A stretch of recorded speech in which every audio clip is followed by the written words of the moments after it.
Les histoires d'eau dans les communes sont de véritables sacs de nœuds, comme chacun a pu s'en apercevoir. Les mairies, avec leurs élus qui souvent n'ont pas le niveau, ont été roulés dans la farine par des cabinets d'études dans les années 2000.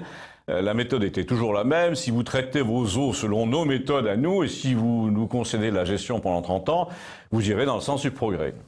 Alors déjà, première chose, qu'est-ce qu'on entendait à l'époque par sens du progrès en matière d'eau, il y a 10 ans? Eh bien, écoutons par exemple le PDG de Nestlé, qui nous déclarait que l'accès à l'eau potable n'est pas un droit de l'homme.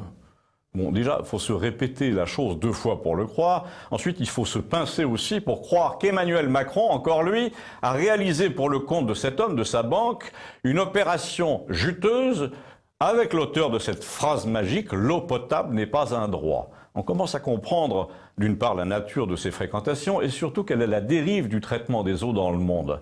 Qu'il s'agisse de la vente de l'eau potable, de la vente des procédés de traitement, on a le résultat de cette politique dans sa propre commune, quand on s'aperçoit que la société qui fournit, qui perçoit, qui envoie les lettres recommandées, n'est même plus un syndicat intercommunal, n'est plus une société nationale, mais est un groupe mondial énorme, la référence, nous dit sa brochure.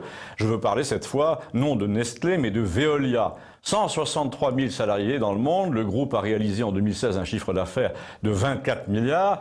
Et bon, vous vous dites, avec une gestion aussi industrielle, aussi rationalisée, je vais payer un peu moins cher mon eau pour un meilleur service. Alors prenons les 2 propositions dans l'ordre. Un peu moins cher. C'est beaucoup plus cher en vérité. Pour une personne seule, 300 € par an sur la base de 10 mètres cubes, c'est quand même 3 ou 4 fois plus cher qu'il y a 15 ans. Alors là, on vous explique que c'est normal parce qu'il faut rembourser les investissements d'assainissement. Et là, vous vous apercevez que les solutions retenues, sur pression de l'intercommunalité évidemment, et du Conseil général et des lobbies, ont toujours été les plus coûteuses et que pour les adopter, on a fait voter des conseillers municipaux qui s'en foutaient ou qui ne savaient pas ou qui ont carrément donné procuration. Donc pompe de relevage des eaux usées, traitement dernier cri, contrat de maintenance pour la centrale d'épuration, rien n'était trop beau à l'époque.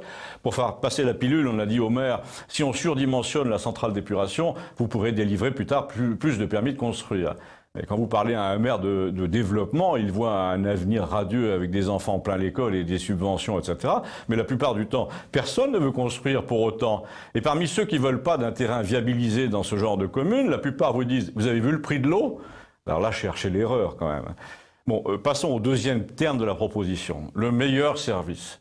Vous vous dites, c'est un groupe mondial, ce ne sont pas des guignols. Eh bien si, justement, quand vous recevez votre facture, il y a un TIP, vous savez, un titre universel de paiement.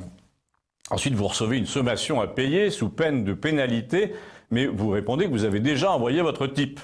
Ensuite, vous recevez une autre lettre selon laquelle le service de paiement TIP est en panne. Mais on vous engueule quand même.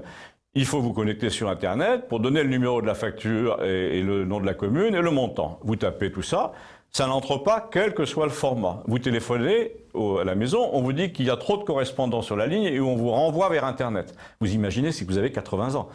Et là, vous en avez par-dessus la tête des groupes mondiaux et des Macron de tout poil. Vous vous dites qu'une régie départementale aurait aussi bien fait l'affaire. Il y a un détail sur la fontaine du village, chez nous, il y a marqué non potable. Mais personne n'y croit plus. Tout le monde pense que c'est un coup de Veolia. Racontez-moi vos histoires d'eau, ça m'intéresse, merci.